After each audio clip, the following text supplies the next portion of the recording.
I love all different types of multiple shifts, and they're sprinkled all throughout Card Magic's literature, and I urge you to look them up. A few in particular that inspired me to create this Svengali control.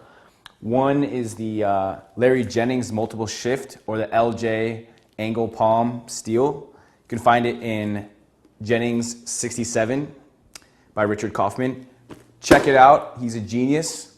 Also by Richard Kaufman is the complete works of Derek Dingle, and there's a multiple shift in here on page 119, and he credits Frank Thompson and Larry Jennings as inspiration, and there's some similarities and a lot of differences to the Svengali control.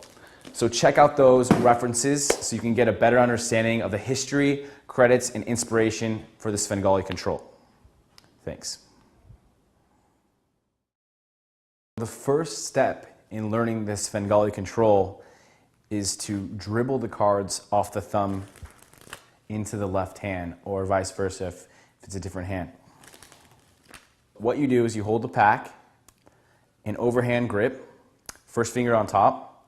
You're going to rotate the hand, palm up, clockwise, and then the first finger is going to apply pressure, and you're going to pop the cards one by one off the thumb. So you want to get this down fluid. You want to get it down where you don't have to think about it. If you can do this, if you can drop them in your hand, then all you're doing is turning your hand palm up and releasing them off the thumb. So practice that a little bit, get comfortable with it, and then move on to step 2.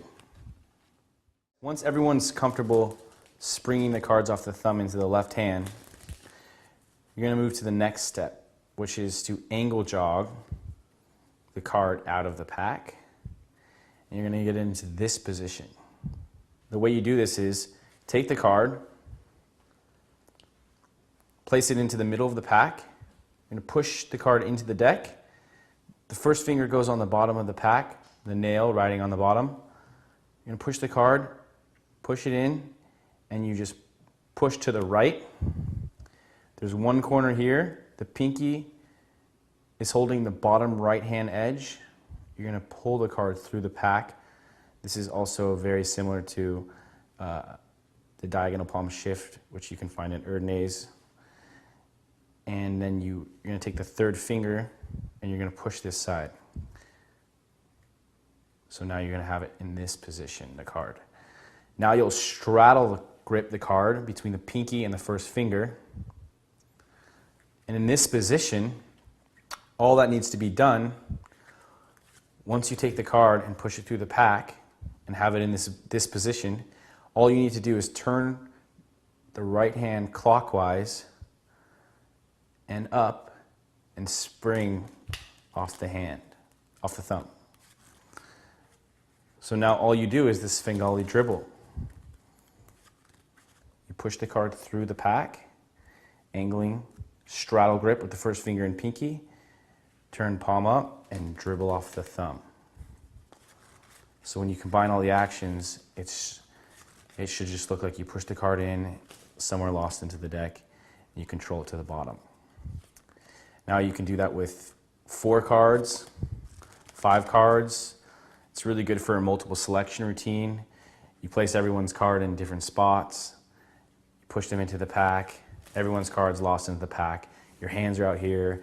It's done on the offbeat as well. It's not done on fire. No one's really looking at the pack because everyone just looked at their card. You placed it into the deck and you say, okay, everyone can see their card. You push them in. And you guys, oh, yeah, it's just kind of, your cards are somewhere in the pack. It doesn't really matter. You want to have this casual attitude as you do this control. It's not a burn the hands control. I mean, it can be burned because we want all of our sleight of hand to be flawless as possible, but it's a super casual control. You push the card in, it's somewhere in the pack. It's done in a second, and it's done on the offbeat where no one's really looking at the deck at this point.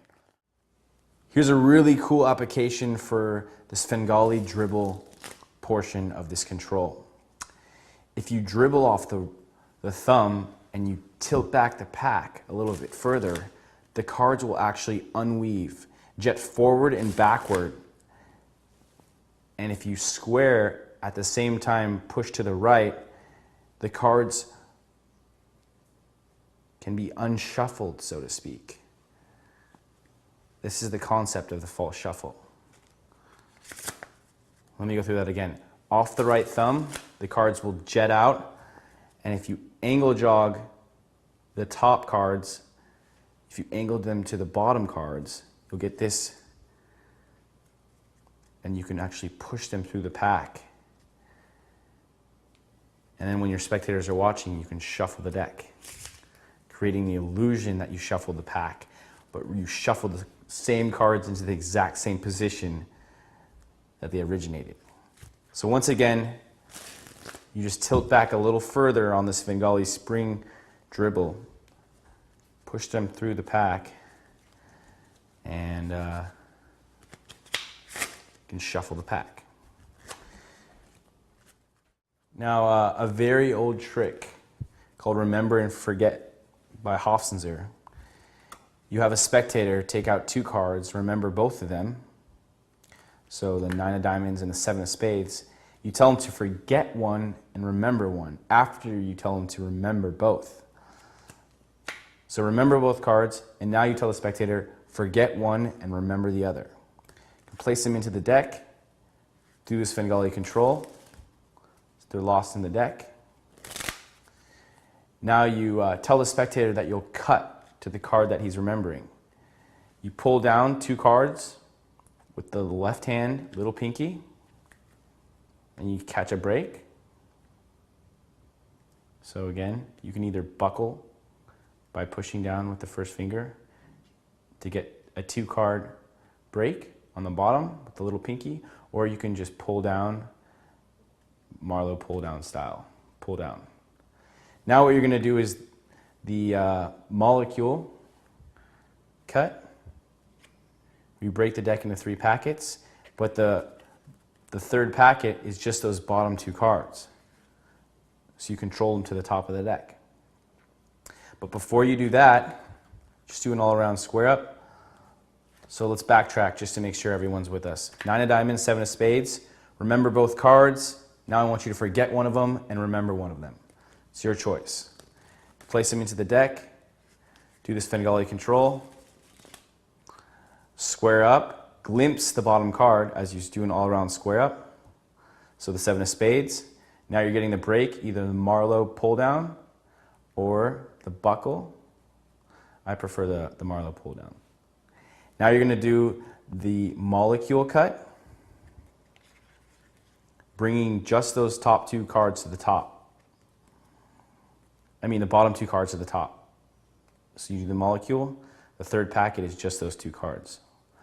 But you remember the 7 of spades, you glimpsed the 7 of spades. So now you ask the spectator what was the card they remembered.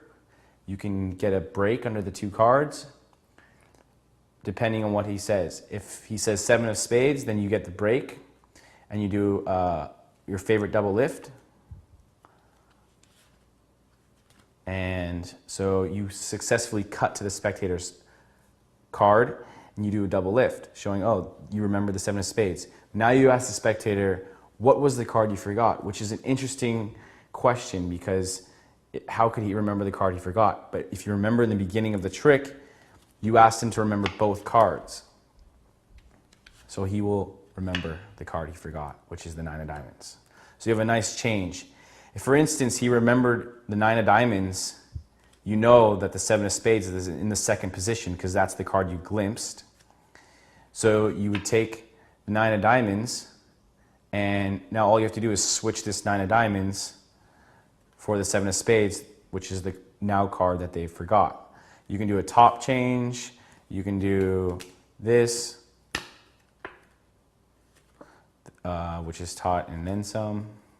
You can do another double lift.